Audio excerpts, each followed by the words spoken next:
True or false, Zach Wilson starting for the Jets is doing more harm than good for his development. Chris, what say you, true or false? Well, I think I'm going to say false there. I think this is all positives. Again, let's not write, the future of the player here after 2 or 3 games.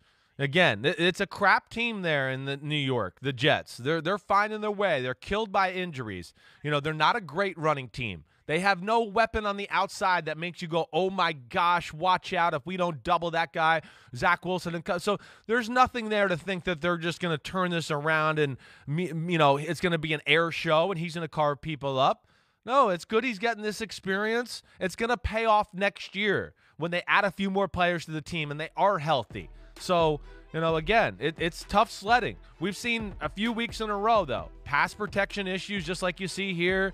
Their scheme and protection has been exposed a few times. And then, of course, Zach Wilson's compounded some of these things with rookie mistakes. So, no, I still think it's all positive. You're best being out there playing and taking your lumps and learning on the fly.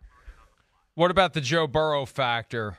I know that was a real concern for us last year. Is it a concern for you with Zach Wilson that he's going to get himself hurt out there? It is. That's the biggest concern I would have, right, Mike? Yeah, you're right. We talked about that a lot.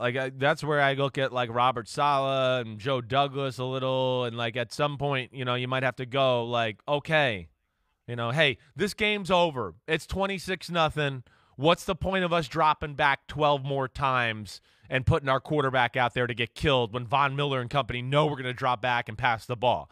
That's where they might have to swallow their pride a little bit from time to time and just go, okay, not throwing the white towel out there or waving the white flag, whatever, but we're kind of are. We're just kind of saying, hey, we lost, that's good, but we got to think about the future, the bigger picture, and I hope they can see that. 15 sacks so far for Zach Wilson, the 4th most ever for a first-year player in the Super Bowl era at this stage. David Carr had 19. Archie Manning had 18. Kyler Murray had 16. All right, next one. A guy that we were concerned about from a health standpoint in that preseason game against the Saints because he ran the ball and his leg was planted and he almost had his leg blown up by a Saints defensive back, Trevor Lawrence. His rookie mistakes are concerning for his long-term career. True or false? Yeah, I'm going false there, too. Again, like I'll say with Zach Wilson, I like the look of Trevor Wilson and Zach Wilson. They look like they belong. Not every decision's going to be perfect. No. And again, we talked about Trevor Lawrence. He's getting used to the pro game. But, man, he still makes a handful of plays and throws every game where I go, that was legit right there. Whoa. That's first pick of the draft. So it's not going to be perfect. Yeah, he's not seeing the field perfectly all the time. And again, he's fallen into the trap of, oh man, we're losing. I'm Trevor Lawrence. I got to take a chance and make a play. And he's done that a little bit in each game, just like we saw with the flea flicker, right? They kind of lost the lead or the game got close and, hey, this flea flicker, it was open all week in practice. I'm going to throw it. Here we go. We're going to get the momentum back. Oh, they get paid over there too. They covered it, pick 6, and now you're in trouble. Again, I think these are all positives. He belongs. He looks good physically. They got the right quarterback in Jacksonville. They just all got to get more polished and used to NFL football. Yeah, what did we expect? It was a roster that lost 15 games in a row to end last season. They had the number 1 overall pick for a reason. They stunk last year, and that's just the way the draft works. Don't get me started on that. I got started on that a little bit yesterday. Oh, no. Next topic, Mac Jones' poor downfield passing is holding back the Patriots. True or false? I'm going to say false there. Do I wish it was a little better? Sure. Is there one thing that jumps out to me about Mac Jones, where I want to go, here's the negative to me? Yeah, when maybe the offense isn't going to deliver or somebody's, not open, yeah, he's not going to make that jaw-dropping play to go, oh, the defense won, but, he's still got a 20-yard gain with that laser arm or, unbelievable move in the pocket to do that. No, I've seen more of that out of Zach Wilson and Trevor Lawrence. But Mac Jones, again, has really executed the offense for the most part. He makes a lot of good decisions and appropriate throws. He's not perfect. He's still getting used to the NFL. Their offense hasn't been as dominant in the run game as I would expect it, or pass protect as well. And here's the last thing, too, Mike. Again, there's another team. Nobody's going to back off the New England Patriots. Everybody's scared of their run game, so they're going to be at the line of scrimmage. And who's to be scared of that's going to beat you over the top there? And there's no game breaker. So because of that, he's going to see a lot of defenses like you see right here. Bump and run, people in your face.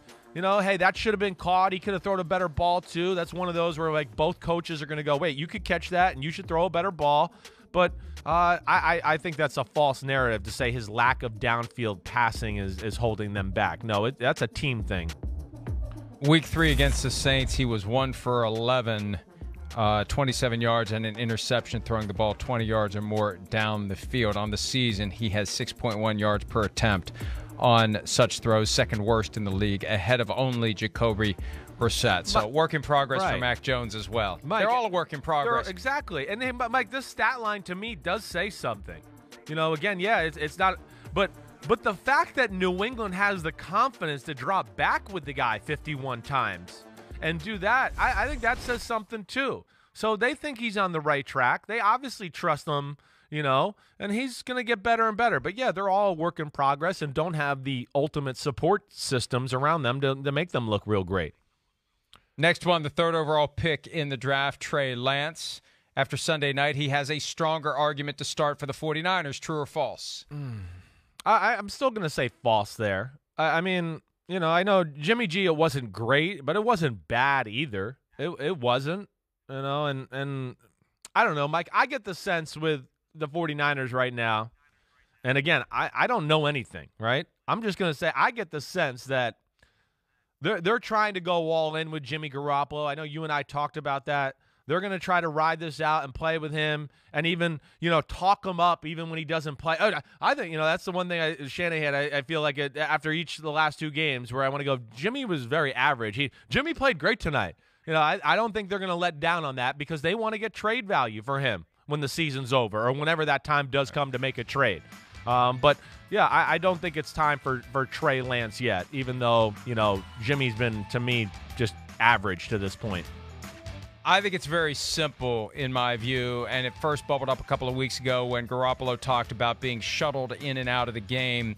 I think the locker room is still firmly behind Jimmy Garoppolo. Trey Lance hasn't done enough to break that bubble and get the players on his side, and you've got veterans there who had a taste of the Super Bowl less than 2 years ago, and they're going to revolt if we deliberately take a step back at quarterback, all in the name of taking a step forward 2022, 2023. I think that's why Garoppolo's playing, and I think they've accepted the fact, hey, you know what, the reason we fell out of love with the guy is he can't stay healthy. So let's go let him play, and if the self-fulfilling prophecy strikes again and he gets injured, at least we don't have Nick Mullins or C.J. Beathard. Yeah. We got Trey Lance. Yeah, no, I think there's a lot of logic to what you said there. I do. I think that's, you know, combined with what I said to what you said, I think that would be my read on the whole situation out there in San Francisco. Last rookie quarterback to mention, not one of the first rounders, but a guy who got a start technically before Justin Fields and definitely before Trey Lance. It was Davis Mills Thursday night against the Panthers. He was the best rookie quarterback in week 3. True or false? Oh, in week 3, he might have been. You know, yeah. I mean, they really managed him early. They didn't take any chances as the game went on. You know, he got better and better and got in a flow. You know, from the standpoint of managing the football game and playing it the right way, yeah, he had the cleanest performance, certainly. Okay, I can get behind that, but I don't think his talent is in the same stratosphere as Trevor Lawrence or Zach Wilson, or even Mac Jones for that capacity. I don't. You know, again, Davis Mills, maybe he's a starting quarterback in the NFL. I think ultimately he's like a really, really high-end backup quarterback to low-end starter. I hope he proves me wrong. But either way, he hung in there and gave them a chance to maybe steal a game there until like mid-third quarter, late third quarter. Hi, I'm Mike Tirico, and thanks for watching. Make sure to hit subscribe for the latest news and highlights from NBC Sports.